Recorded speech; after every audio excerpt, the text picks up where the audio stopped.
Muy buenas tardes.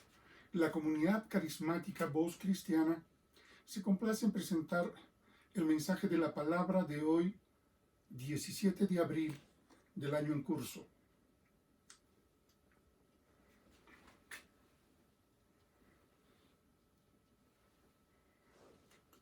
El tema que trataremos hoy día va a ser el sublime plan de Dios. El domingo pasado hablamos del plan y de la voluntad de Dios. Y es por eso que ahora vamos a entrar a desarrollar el plan de Dios. Permítanme presentarles un esquema en donde tenemos todo el panorama desde la creación del hombre, en el cual nosotros podemos encontrar a Adán como alma viviente, y así hasta donde llega el pecado. Pero una vez que el pecado se manifiesta, Dios también desarrolla acciones para conjugar en Cristo Jesús la salvación. Luego de la salvación, nosotros sabemos que nace la iglesia, y la iglesia ahora es regida por el Espíritu Santo, quien va a preparar a la iglesia para Jesús. Y entonces la iglesia va a trabajar con los salvos, y de esta manera vamos a encontrar nosotros concretamente la obra de la iglesia dentro del plan de Dios. Y una vez que la iglesia culmine su trabajo, será arrebatada para ser llevada nuevamente a la presencia de Dios. Este es el plan así macro que podemos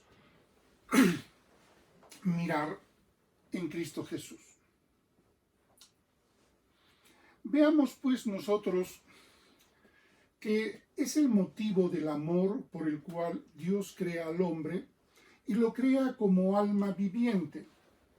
Sabemos que Dios es amor, y en 1 de Juan 4, del 7 al 8, nos habla justamente de que nunca Él ha sido mezquino en poder decir solo te doy un poquito, sino siempre nos dio un gran amor, porque el amor que Dios nos tiene en realidad, a pesar de que nosotros estábamos en pecado, Él no le pareció mal desarrollar todo un plan, pero sin vulnerar la injusticia o la justicia con la injusticia. Entonces encontramos que el hombre que crea no es capaz de cuidar su posición y su pertenencia. Cuando hablo de su posición, estoy hablando de la posición que él tenía con Dios. Dios le había legado la calidad de ser la autoridad del gobierno, del reino, de toda esta creación. Era su pertenencia, porque a él le había sido entregado, se le había confiado el trabajo.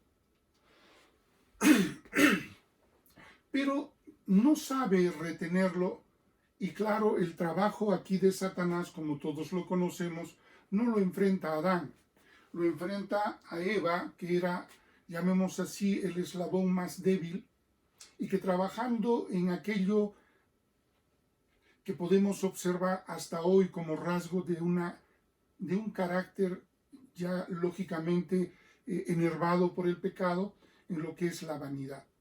Y entonces, a través de ello, Adán es derrotado a través de Eva, y con ello el demonio se hace cargo de toda la creación.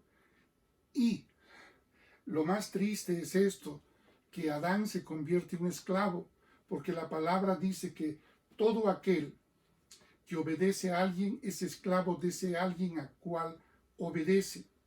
De esta manera entonces nosotros encontramos pues que el plan del Señor, aquí el diablo lo arruina. Alguien me dirá, pero Dios sabría, Dios confiaba en Adán, lo había capacitado.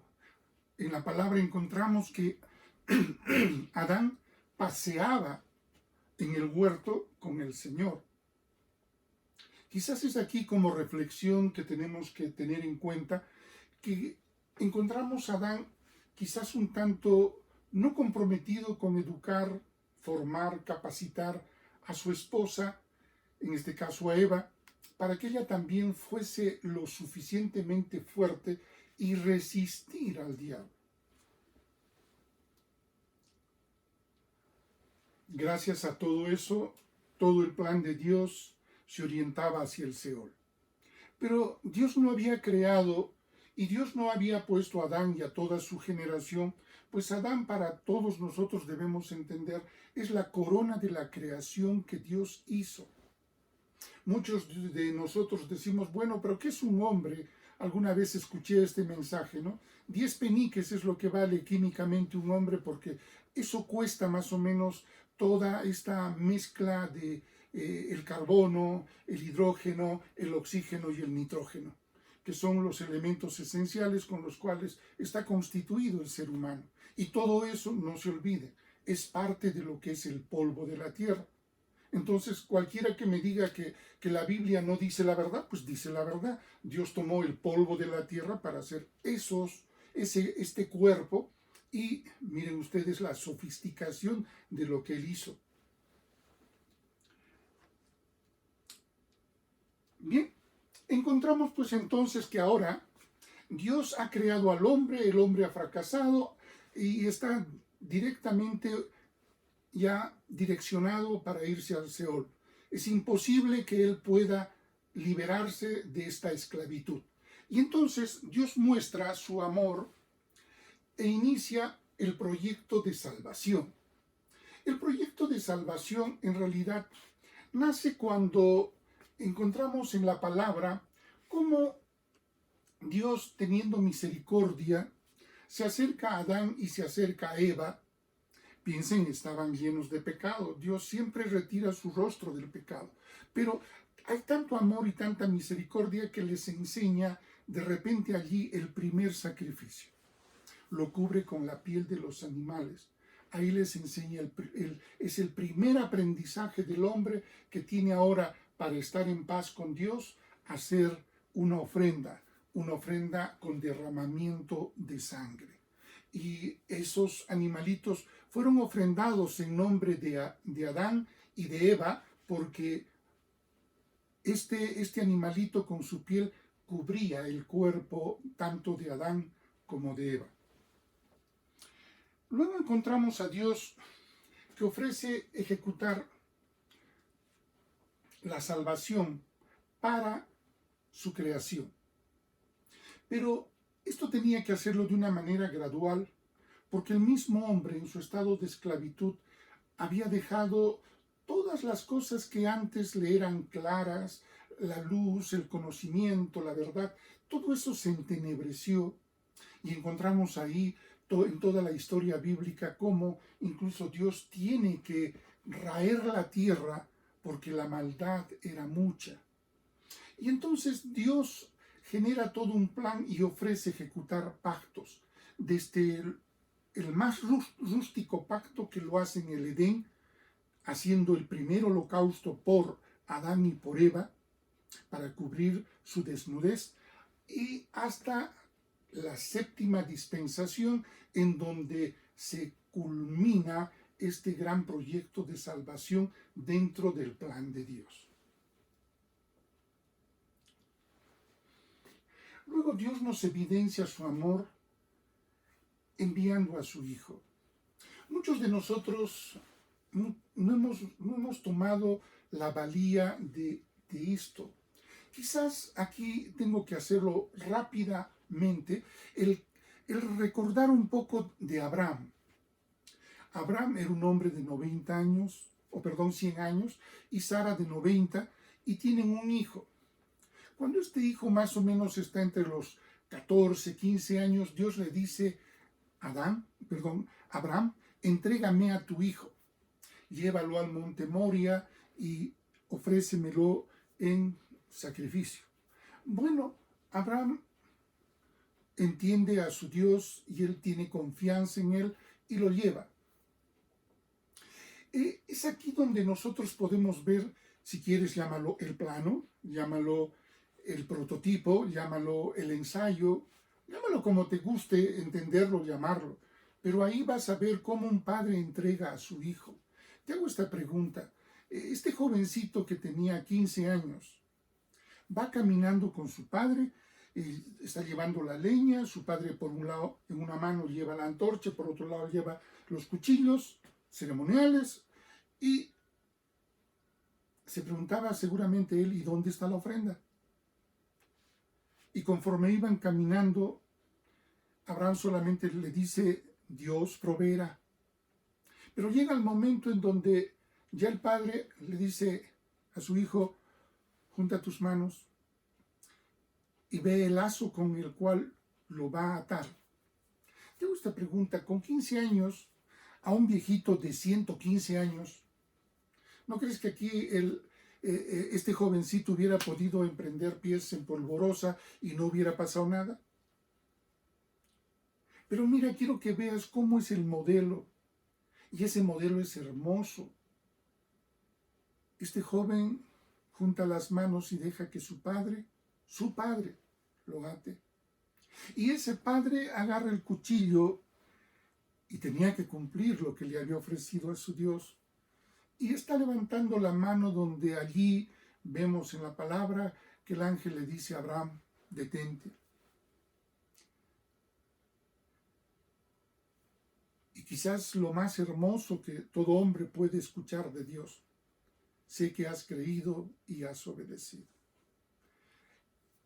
Cosas que en realidad quisiéramos todos experimentar eso en nuestras propias vidas y nos esforzamos obviamente por hacerlo. Pero miren este modelo en el cual nosotros hoy podemos mirar y recordar que este Dios hermoso entrega a su Hijo amado, a su unigénito, en ese mismo modelo de Abraham. Ese jovencito de 15 años no gritó, no lloró, sino que fue como un cordero al matadero, exactamente como Jesús. Y aquí quiero que todos valoremos que a Dios en realidad Él nos ofreció por amarnos a su propio Hijo. Este es pues el plan de Dios. Y ahora veamos. Hemos dicho que Dios evidenciaba su amor enviando a su Hijo amado. Pero por el otro lado tenemos ahí el pecador, el esclavo. Y es este ofrecimiento que Dios le otorga al esclavo para que él pudiera ser libre. Porque Jesús desarrolla primero para el pecador el mensaje, luego establece dentro de su labor natural aquí como hombre, forma a sus 12 discípulos, 11 en específico, y prosigue con el Señor ejecutando el plan. Entonces Jesús, ahora ya dentro de la escena, encontramos que Dios a través de Jesús ejecuta la salvación perfecta. ¿Cómo es la salvación? Retornemos un poquito a las diapositivas anteriores cuando decía, sin derramamiento de sangre no hay perdón de pecado.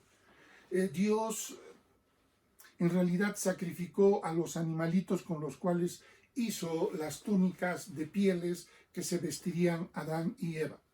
Aquí nosotros también hacemos lo mismo. Dios le da un cuerpo muy humano, le da sangre, le da vida humana. Y aquí Jesús pone esa sangre, esa vida, porque lo ofrece, ¿para qué? Para que el pecador tuviera salvación. Porque le era imposible hacer al pecador nada para salvarse. Estaba completamente, como todos sabemos, incapacitado de todo esto. Por consiguiente, entonces, ahora,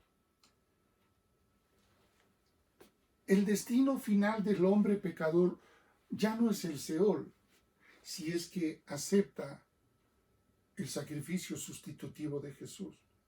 Pero claro, todos piensan que esta es la oferta de repente de fin de año o de las primeras horas del año nuevo, donde nos ofrecen 2 pañuelos por 5 soles o 4 prendas amarillas por tantos soles en una gran oferta.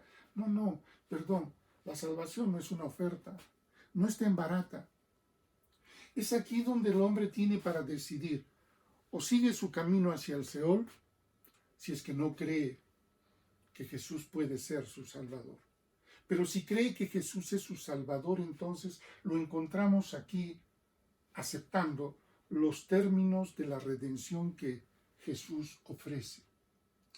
Muchas veces cuando hablo de esto de los términos, sé que no gusta porque a todos nos encanta algo bien práctico, que sea de gratis. Y si es de gratis todavía reclamamos. Si no, mira la televisión. Yo sé que hay mucho esfuerzo de nuestro Estado, de nuestros municipios, de nuestras autoridades. Claro que también hay descuidos y negligencias y también corrupción. Pero vamos por el lado positivo. Hay gente que recibe, pero ni siquiera está contenta con lo que recibe. Y es más, a muchos les hacen creer que eso es su dinero. Yo te pido, reflexiona, es su dinero. Y yo quiero que solamente tomes esta opinión que le escuché, no es mía, ¿no? El dinero que hay en el tesoro público son de todos los aportantes, es decir, primera, segunda, tercera, cuarta y quinta categoría, con los cuales muchos ciudadanos aportamos a lo que son nuestros tributos nacionales. Hay muchos de los que han recibido que, perdonen, nunca han aportado. Y esa es la actitud del hombre también con Dios. Creen que es barato, que es de regalo, entonces lo pueden tomar de la manera que quieren. Nunca lo valoran. Y ese es el gran inconveniente. Cuando Dios ofrece la salvación, ofrece bajo una condición. Es evidencia que nos ha dado Dios al enviar a su Hijo, la evidencia que nos ha dado Jesús al entregarse en muerte de cruz, como lo estudiamos en la Semana Santa. Nos hace comprender realmente de cómo el mensaje de Jesús, ese evangelio que ahora cambiaba todo lo que la ley había dicho, ahora, gracias a este nuevo pacto, la gracia forma, como lo hemos visto en el domingo anterior, la gracia es la acción directa de Dios sobre nosotros. Alguien me dice, esa es su bendición. Claro, pero no solamente es bendición, lo restringes. Cuando te digo que es la acción de Dios, ahí está amor, misericordia, ahí está benevolencia, es comprensión, está amistad, todo está ahí en la acción directa de Dios hacia cada uno de nosotros. Yo soy lo que soy por la gracia de Dios. Tú eres lo que eres, si eres creyente, por la gracia de Dios. Y nos ha dado una salvación de esta naturaleza para que ninguno de nosotros nos jactemos de decir, bueno, es que yo lo merecía. Aparte, yo pagué por esto, a mí no me lo han dado de gratis. Muy bien, Jesús ya ha culminado y tiene la salvación preparada. Entonces, ese hombre pecador puede tomar ahora este emplazamiento. Es un hombre que se acoge al plan de la salvación. Así como hay una fe salvadora o una fe redentora, términos que lo utilizamos dentro de los libros, tratados, compendios cristianos, pero todos ellos son porque Dios extendió su gracia, y su gracia es Jesús actuando para nosotros en nuestro beneficio, sacrificándose de la forma más terrible, en una muerte que en realidad es el suplicio más grande y que pagó con saciedad todo el pecado nuestro y de todas las generaciones de generaciones, las que han pasado y las que han de venir. Muy bien, ahora hablemos de este hombre. El hombre que ha recibido la salvación, el hombre que ha cumplido con los requisitos establecidos por la salvación, ese hombre recibe un espíritu nuevo. Recuerden que el pecado en el huerto del Edén hizo que su espíritu muriera. Era solamente alma y cuerpo. Pero ahora la salvación otorga un espíritu nuevo. Esto lo encontramos nosotros en Zacarías, en Jeremías, que nos habla y nos dice, proféticamente ya se habló de que el Señor nos daría un espíritu nuevo. Y no solo un espíritu nuevo, sino que el Espíritu Santo llegaría a morar con nosotros, el mismo que guiará ahora al hombre para todo el plan de perfección que debe tener dentro de la iglesia. Cuando hablo de perfección, casi siempre dicen, ¿cómo hablan de perfección? Estos imperfectos, estos tales, cuales por tales. Sí, lo sé, pero la idea de perfección filosófica es una idea de repente muy amorfa, la cual exige toda la perfección así. Y ¿quién de nosotros no puede entender que la perfección se hace también paso a paso? Y la palabra dice de gloria en gloria, de victoria en victoria. ¿Y por qué no también yo acuñaría algo de tropiezo tras tropiezo donde aprendemos cayendo? Porque es fácil a veces alguien que dirá, yo nunca hice esto, y entonces nos ponemos en esa postura, pero solo el que ha tropezado sabe por qué se puede tropezar en esto o en aquello o en lo otro. Y así como recibió comprensión, se siente en el corazón que debe tener la misma comprensión por aquellos que tropezaron de esa manera. Entonces, estamos frente a un plan que tiene todo previsto, las contingencias están completamente establecidas y con solución en cada cosa. Bueno, permítanme decirles que es justamente aquí cuando los primeros hombres recibieron ese nuevo espíritu y el Espíritu Santo, se inició la nueva iglesia. El que les habla tiene una teoría particular de la iglesia porque la iglesia ha nacido de sangre y de agua. Y para mí la iglesia, al igual que para Adán, Dios dice sacándole una de sus costillas, es decir, poniendo la mano en el costado, sacó una costilla y con eso hizo a la mujer. Bueno, bajo ese mismo modelo profético, digo, Dios a través de la lanza que el soldado romano en realidad podríamos decir verifica que Jesús ya ha muerto, o sea, muerto, ha expirado el cuerpo natural de Cristo. Ahí es donde nosotros podemos ver en el relato bíblico que salió sangre y agua. Las explicaciones son fáciles, lo hicimos el día domingo de resurrección, ¿no? En la Semana Santa lo estudiamos y vemos que, por ejemplo, Jesús en realidad muere asfixiado por el agua que en el pericardio del corazón se forma y también obviamente la falta de sangre. Ese desnivel estableció en realidad el ahogo de Jesús muriendo él en la cruz. Bien, de esa manera entonces nosotros podemos decir, el que les habla, que nació la iglesia de sangre y de agua. Pero la evidencia de la iglesia, es decir, la evidencia física de la iglesia, está aquí puesta porque aquí encontramos ya hombres que han recibido un espíritu nuevo y el Espíritu Santo, y ellos constituyen la primera iglesia.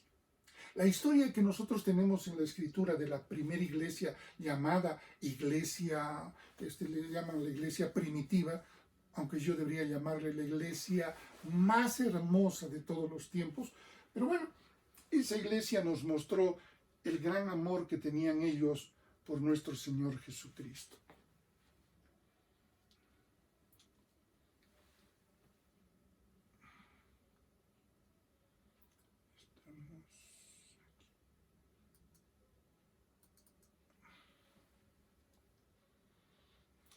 Bien, sigamos.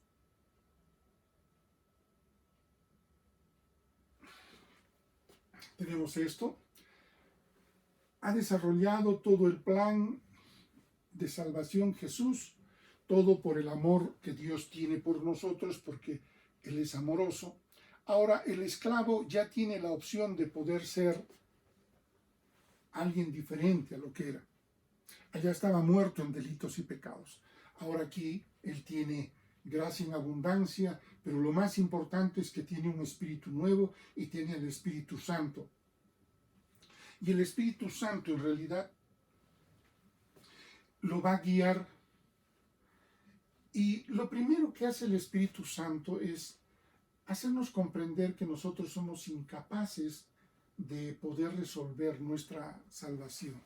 Luego, muchas veces no te has puesto a pensar que tienes de repente cierta soberbia para recibir algo y eres muy orgulloso, no puedes bajarte para recibir. Sobre todo alguien te dice, ¿sabes qué? Te voy a sacar de esclavo y te voy a hacer libre.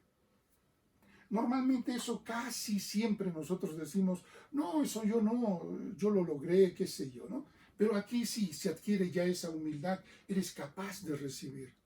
Te pones de rodillas delante de Dios para extender tus manos y decir, Señor, bendíceme, dame. Luego, el ser hijo de Dios ya no te va a enseñorear. Yo sé que, por ejemplo, el domingo pasado hablábamos que en la faz de la tierra, en este momento, existen dos clases de seres humanos. No estoy hablando de los infectados y los no infectados, no. Estoy hablando de los que tienen el Espíritu Santo y su Espíritu Nuevo, es decir, los salvos, los hijos de Dios y las criaturas. Yo sé que es imposible a veces que conciliar con las personas porque no aceptan, o sea, no hay esta humildad de decir, sí, creo que eso es como se refiere de mí en la Escritura. Nos dice ir por el mundo y predicar a toda criatura. Entonces, por favor, aquí soy claro, me he dicho a toda criatura. Yo no le voy a predicar a otro que ya ha sido predicado y que es mi hermano. No, a él le enseño, a él lo capacito. Estas charlas, estas prédicas, estas meditaciones son justamente por ese propósito. Pero esto es bueno que nosotros también lo digamos porque esto puede ser visto por de repente algún amigo que quiere conocer lo que nosotros meditamos. Muy bien, el tener al Espíritu Santo también nos va a dar la revelación de Dios. ¿Saben? Pablo decía, yo he recibido esta tarea de ser predicador, luego apóstol, ¿no? Y maestro, por revelación divina. Alguien me dice, no, ¿cómo puede decir eso? Es que muchos no creen que Dios habla. Y Dios habló en el tema de Pablo, dijo, resérvenme a mí, a Pablo, porque ese será el que predique a los no judíos. Imagínense, Dios eligió a un judío, a un super judío, a un judío de casta, y lo preparó para enseñar a aquellos que los judíos le llamaban los gentiles. Entonces, ¿la relación con el Espíritu Santo nos da revelación? Sí, hay mucha revelación. Y alguien pregunta, ¿y ustedes reciben revelación? Pues sí. Sé que eso parece ostentoso, pero recuerdo esta tercera categoría que ponemos. Los que estamos dentro de la iglesia, pues no nos enseñoreamos ni nos jactamos de aquello que Dios, por gracia y por misericordia, nos ha dado. Somos bendecidos cuando Él nos usa para esos propósitos. Pero hay algo también que tiene que darse dentro de lo que es la iglesia, manifestar la transformación. Es decir, los hijos de Dios van a cambiar, van a dejar de ser lo que eran para ser transformados a través del nuevo carácter de Cristo. Cuando hablo del carácter de Cristo es de que cada uno de nosotros vamos a ir evidenciando poco a poquito las características de Jesús. Su ternura, su amor, su delicadeza, su serenidad. Bueno, y uno dice, ¿y dónde están pues esos? Bueno, piensa que todo esto es un proceso y que esto tenemos que ir avanzando conforme a la dedicación también que cada cristiano le ofrece a Dios. El otro es el compartir el mensaje o la predicación de la palabra. Yo lo pongo como compartir porque en realidad lo que tenemos es eso. Me encanta que mis hermanos en realidad a través de su manera de vivir puedan mostrar lo que Dios ha hecho en esa su transformación. Sé que eso es bien difícil, no es fácil. Sobre todo cuando encontramos personas que lo quieren todo en los límites máximos, bajo la filosofía humana que nos habla de la perfección. Por ejemplo, cuando Dios me mira como perfecto, aunque todavía no haya alcanzado la perfección, pero Él sabe que voy a ser perfecto. Y yo también lo sé, aunque ahora todavía este cuerpo de muerte me ate y en realidad me haga decir casi de manera similar que Pablo, miserable hombre de mí, que aquello que quiero no hago, mas lo que no quiero, eso es lo que hago. Y eso encontramos justamente en la misma vida de Pablo, un paladín, un modelo que todos nosotros queremos también seguir, porque él siguió a Cristo. Y de repente lo otro, aquí tenemos lo que hace, lo que espera, lo que anhela, en este caso, un cristiano dentro de la iglesia. Esperar la segunda venida de Jesús. Esa es pues la iglesia del Señor.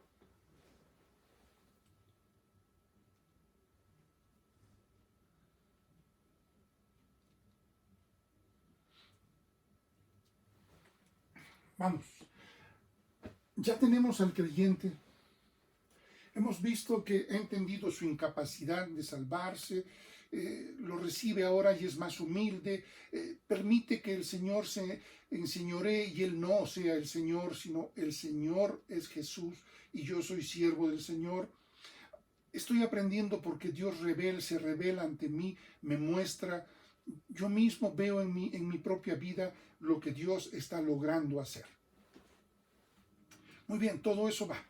Ahora vamos por este lado. Si yo espero la segunda venida de Jesús, ¿cómo lo voy a hacer?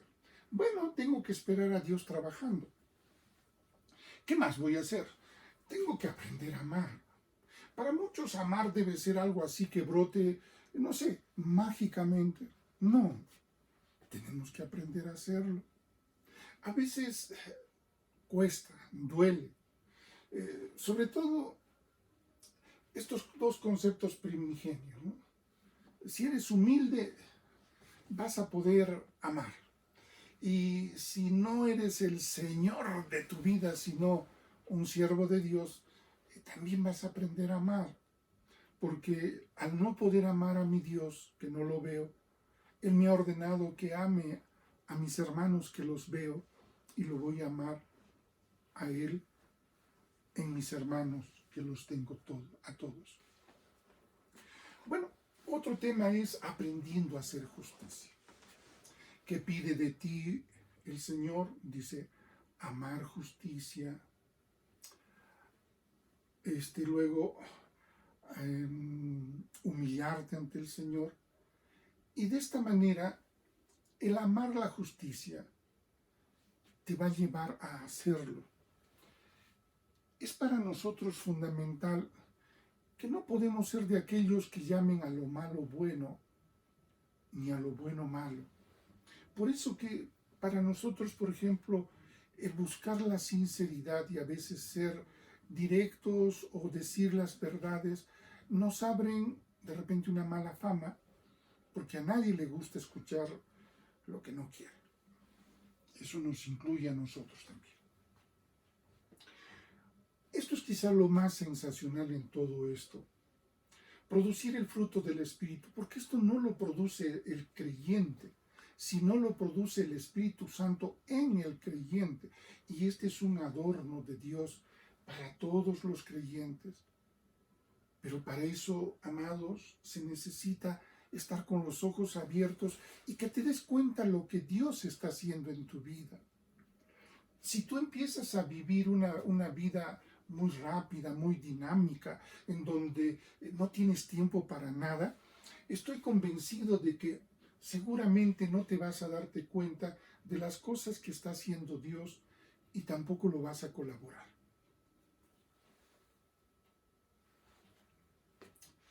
Luego, mostrar el carácter de Jesús.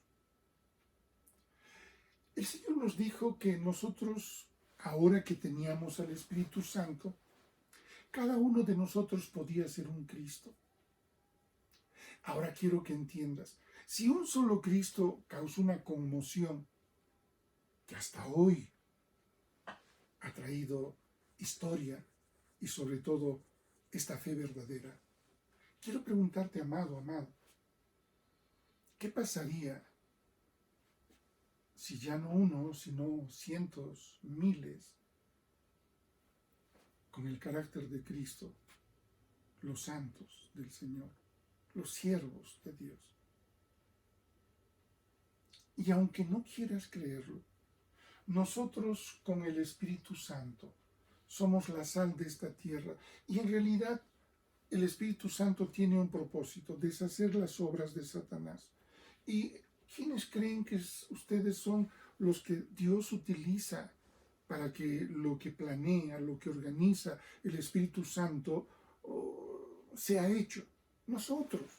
Entonces nosotros contribuimos en ese proyecto del plan de Dios, porque dentro del plan de Dios un día la iglesia, esta preciosa iglesia, se va a ir con el Señor y también se irá con el Espíritu Santo.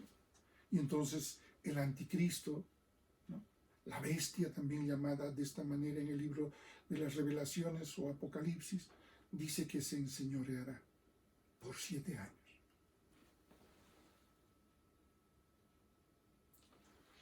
Bien, aquí nosotros ya encontramos la iglesia y estos encontramos que son 2 de sus tareas fundamentales. Aquí vemos acciones, aquí vemos resultados de estas acciones.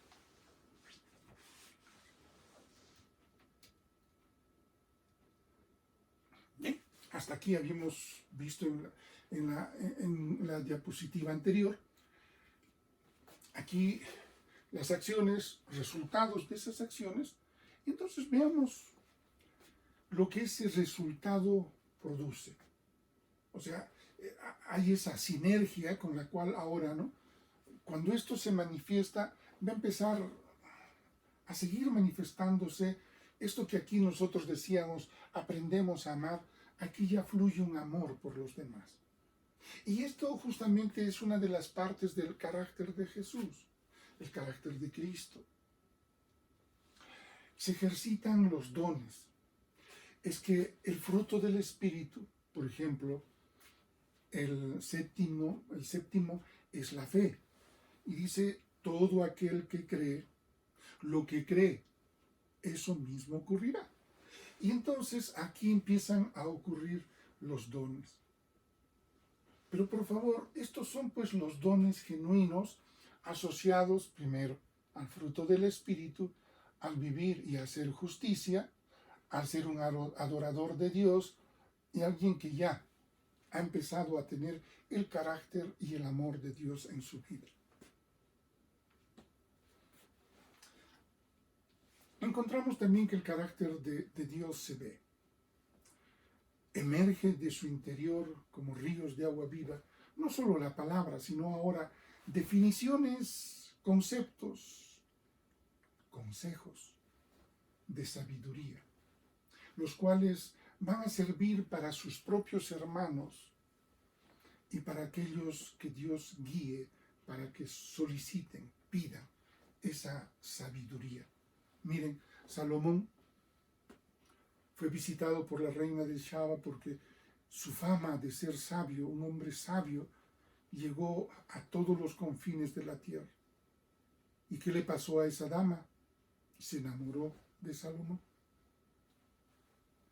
La sabiduría fue aquello que le pidió Salomón como la riqueza más grande que él necesitaba para guiar a su pueblo. Y sí, le fue bien. Eso es parte del propósito de la iglesia, ¿no? Entonces, habíamos visto acciones, resultados, las consecuencias que también redundan, la influencia de esos resultados, que también se traducen en nuevas acciones. Y esas nuevas acciones ahora los veremos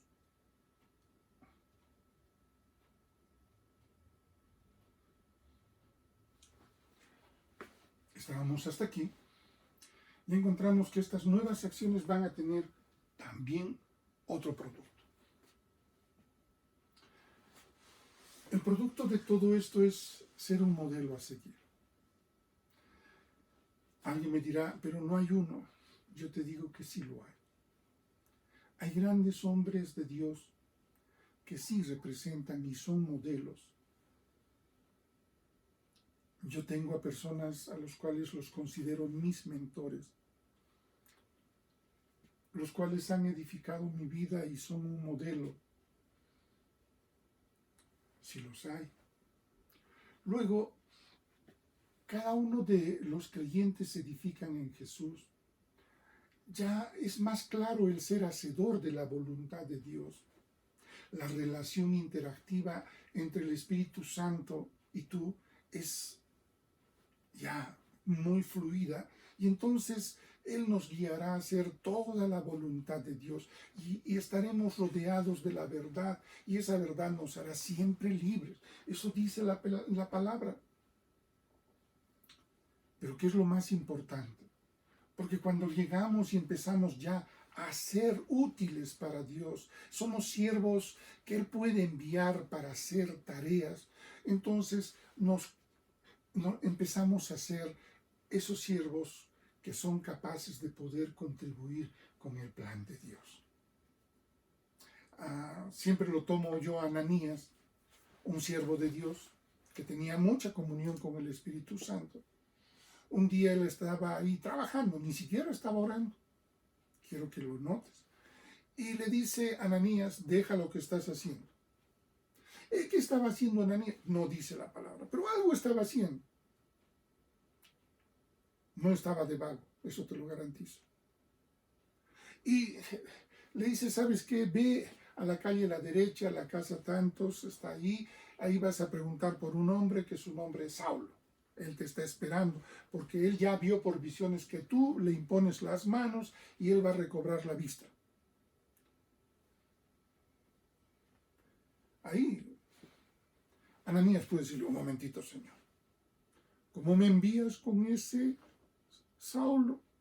¿Quieres que me lleve a la sinagoga y luego, como a Esteban, termine apedreado? ¿Ya quieres que me sacrifique, Señor? ¿Ese es el propósito que hoy tienes? Está relacionándose, está hablando, es transparente. Y le dice, no, es que ese es un hombre escogido por Dios para el plan de Dios. ¡Wow! Entonces, nosotros sabemos que Pablo es quizás uno de los siervos de Dios que más ha escrito dentro de esos 66 libros que tiene la Escritura, ¿no?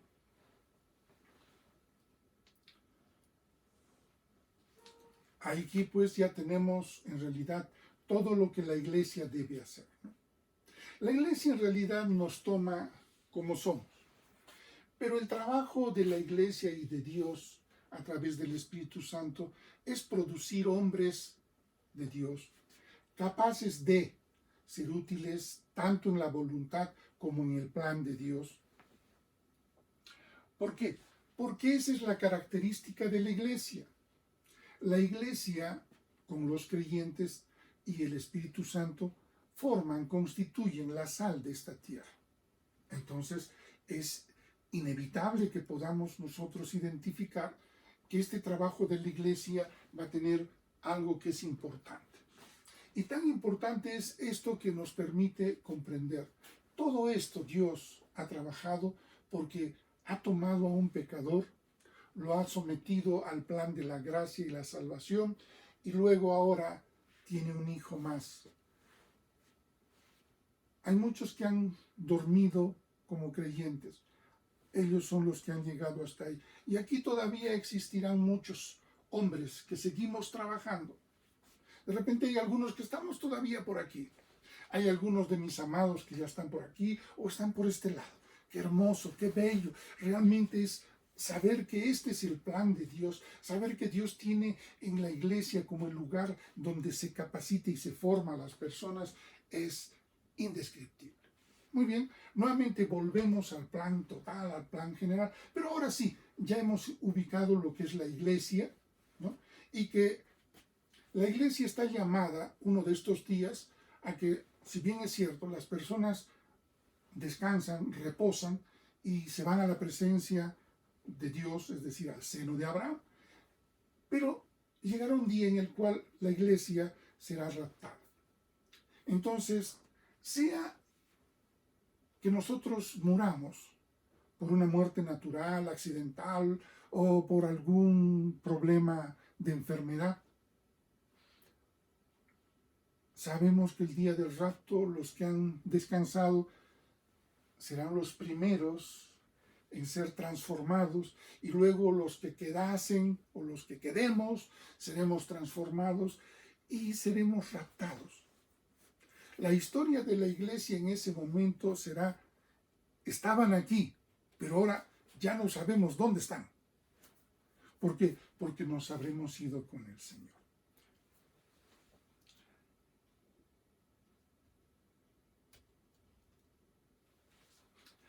Realmente quiero que todos comprendan que el proyecto de Dios está en el hombre de Dios. Un día el hombre de Dios se perdió por el pecado, pero lo ha rescatado y ahora lo está edificando para que alcance a ser. Es asistido y cuidado por el Espíritu Santo. Luego va a ser parte. Porque Dios, ¿para qué nos salvaría? ¿De adorno? ¿Para que se ufane? Yo he salvado a tantos. O como ahora estamos en la competencia, ¿quién tiene más o menos muertos por el COVID? Y es que ahí hay gente que va a decir, es que yo hice mejores cosas, tú hiciste peores cosas. No, Dios no está en ese plan. El plan es rescatar y salvar a todos. Porque los que no alcancen esto tienen un destino final, y permítanme redundar siempre en este tema: es el Seol, es el infierno. Muchos de nosotros pensamos que eso no existe. Y ese es el gran engaño de Satanás. ¿Has pensado que la injusticia puede ser así, aceptable, y que bueno, con la muerte todo se olvidó? Ya, todo pasó. ¿O estás pensando de repente que tú puedes tener 800,000 juicios, 800,000 casos con los cuales puedes ser acusado, pero vas a tener el beneficio de que solo de 10 temas muy importantes nada más te vamos a juzgar? Los demás nos olvidamos, ¿sí? Sí, eso es la justicia humana. Nosotros tenemos a alguien, ¿no?, que está ahorita justamente sancionado por esos 10 casos. Creo que tenía 500 y pico. Pero se lo han simplificado, han hecho una simplificación muy algebraica y solo 10. El hombre de Dios debe disponer de una fe, de una misericordia y de una gracia que Dios lo va a asistir y va a poder disponer de ella. Ahora, si vamos asumiendo todo lo que estamos diciendo, así podemos hacer la voluntad de Dios. Muchas veces cuando queremos hacer la voluntad de Dios, pero todavía no hemos alcanzado estas cosas por ineficiencia nuestra, no porque Dios no nos los provee. Dice que Dios Abre la puerta a aquel que llama. Aquel que pide, le da. ¿Estás pidiendo realmente estas cosas que son de tu edificación? ¿De quién debemos pedir todo esto? De aquel que nos salvó. Y entonces la iglesia tiene un propósito: formarte y enseñarte para que estos sean tus anhelos. Aquí está encerrada la gran sabiduría que Dios quiere que sus hijos manejemos, tengamos, y de esta manera seamos para su gloria y para su honra. ¿Qué es lo que se me ha ocurrido a mí decir en la parte final de esta meditación? Te amamos, Rey y Señor Jesús. Todo lo que ha pensado, todo lo que ha planeado, todo lo que ha hecho Él para que esto sea una realidad, no un sueño, no una ficción, una realidad, algo fantástico para ti y para mí. Una vez más, amados, el Señor me los bendiga y haga brillar su rostro sobre cada uno de ustedes y haga prosperar vuestras vidas. Y sobre todo, hablo de esa vida en abundancia de la cual Dios nos ha provisto. Que este tiempo de encierro no haya sido un tiempo únicamente de haberlo vivido, sino de que esto haya producido cosas en ti, que hayas tenido un tiempo para meditar en el Señor. Alguien me dice, no, pero he estado en esto, en aquello, en lo otro. Bueno, ya, recuerda, no podemos hacer nada por el pasado, pero a partir de hoy puedes hacerlo. Y que esta prédica te ayude a poder visualizar un poco cómo estamos. No te olvides, hermano, amigo, yo me quedo en casa. Eso estamos practicando. Cuídate y cuida a tus familiares como a tus vecinos. Y ya saben que estamos en esta etapa en donde ya no sabemos quién está infectado y quién no.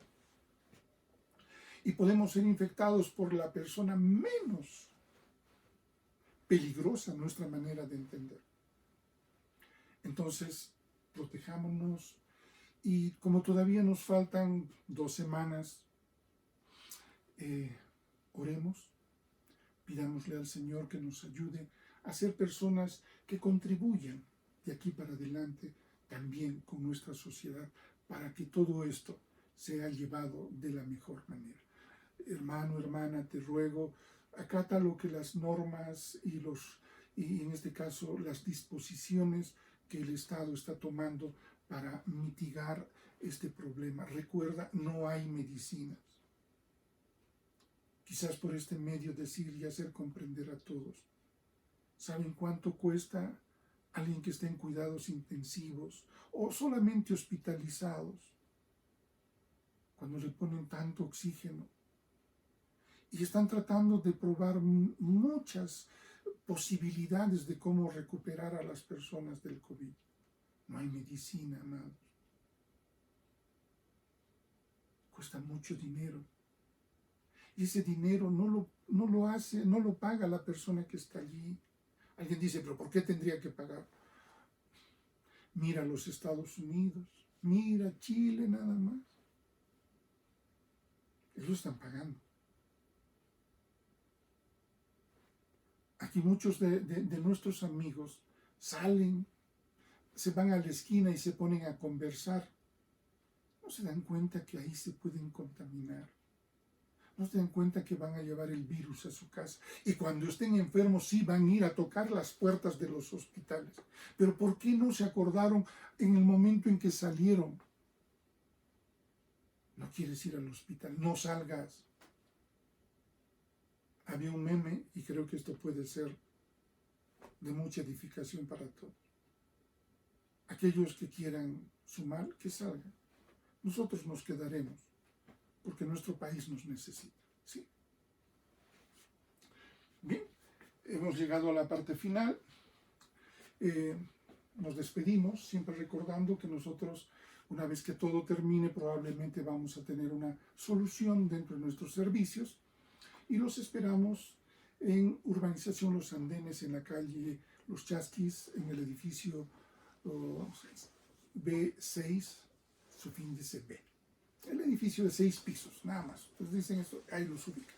Muchísimas gracias, que el Señor me los bendiga y nos despedimos orando. Padre Celestial, te damos gracias por esta palabra, porque tú la bendigas y les hagas comprender a cada siervo tuyo que tu plan nació desde el principio y llegó y llegará hasta el final, porque tú no nos has abandonado, porque todo tú lo tienes fríamente determinado, porque nos amas y has delineado la forma en la cual vas a ayudarnos.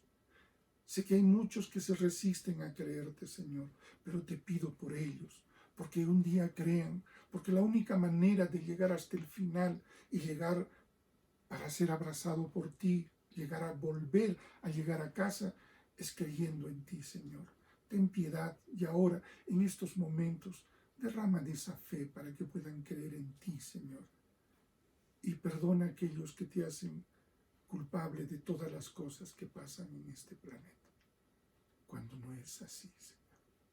Perdónalos, porque no saben lo que dicen. Gracias, amado Dios. Bendice a cada uno de mis hermanos. Un saludo para toda la comunidad carismática Voz Cristiana, a quien la familia pastoral los ama, los extraña y están en nuestros corazones. Que el Señor me los bendiga ricamente.